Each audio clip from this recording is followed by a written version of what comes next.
During a recent state visit to Vietnam, Russian President Vladimir Putin addressed key issues surrounding Russia's military actions and international relations. He made it clear that Russia does not expect North Korean volunteers to participate in the ongoing conflict in Ukraine, and he also emphasized that the withdrawal of Russian troops is something which is not possible, and this will keep on delaying the ceasefire. Negotiations are associated with the withdrawal of our troops, which the Kyiv regime dreams of, then, apparently. This will never happen, because the Kyiv regime does not want to leave power, and does not want to hold normal elections in accordance with the Constitution of Ukraine. That is, they will forever delay the ceasefire, and they are interested in our troops remaining in these territories, because they are not interested in holding elections. At a press conference in Hanoi, Putin responded to questions about potential support from North Korea in Ukraine. He stated that Russia has neither requested help from North Korea, nor has it been offered. He emphasized that there is no need for such assistance in their current operations.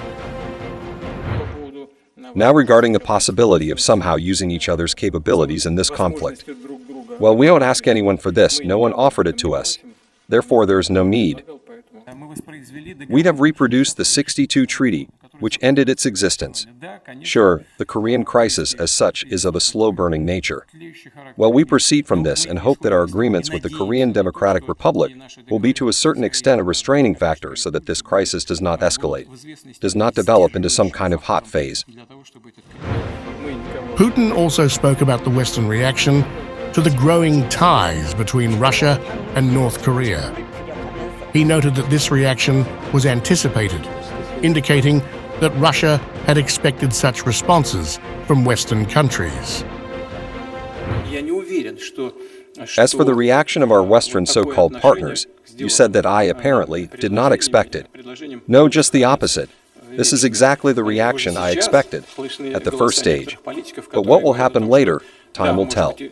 Everything will depend on how the situation on Earth changes.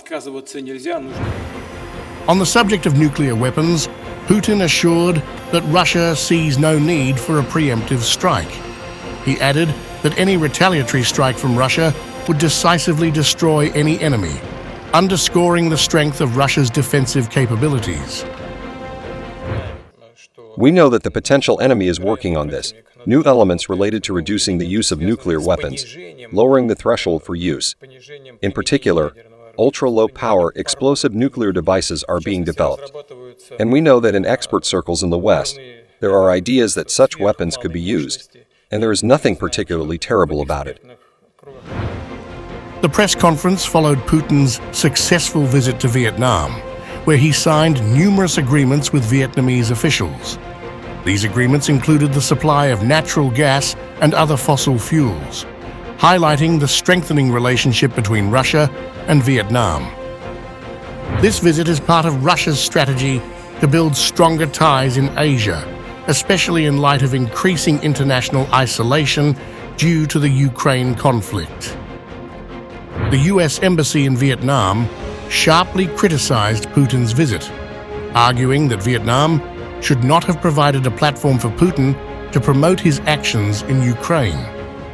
The embassy's statement reflected the U.S. position against normalizing Russia's military operations.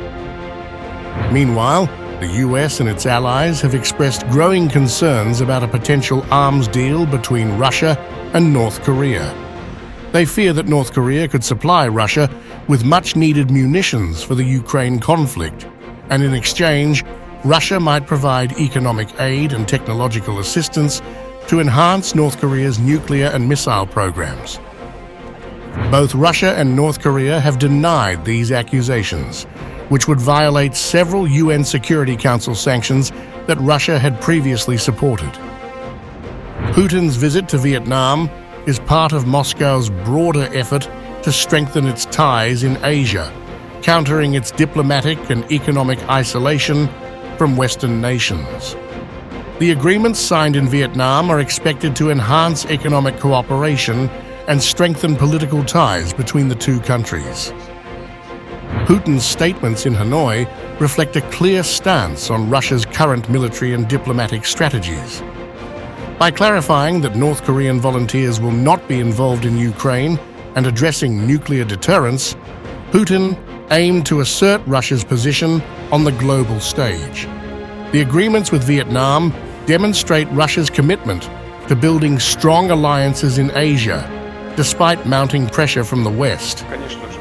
Meanwhile, North Korean leader Kim Jong-un pledged unwavering support for Russia's war in Ukraine during a high-profile meeting with Russian President Vladimir Putin in Pyongyang on Wednesday. This summit aims to bolster their economic and military cooperation while presenting a united front against the United States. The relationship between our two countries is at the highest point, even incomparable to relations between the DPRK and Soviet Union. And I think the Comrade President's visit to Pyongyang will provide an opportunity to solidify the foundation of the fiery friendship between our people.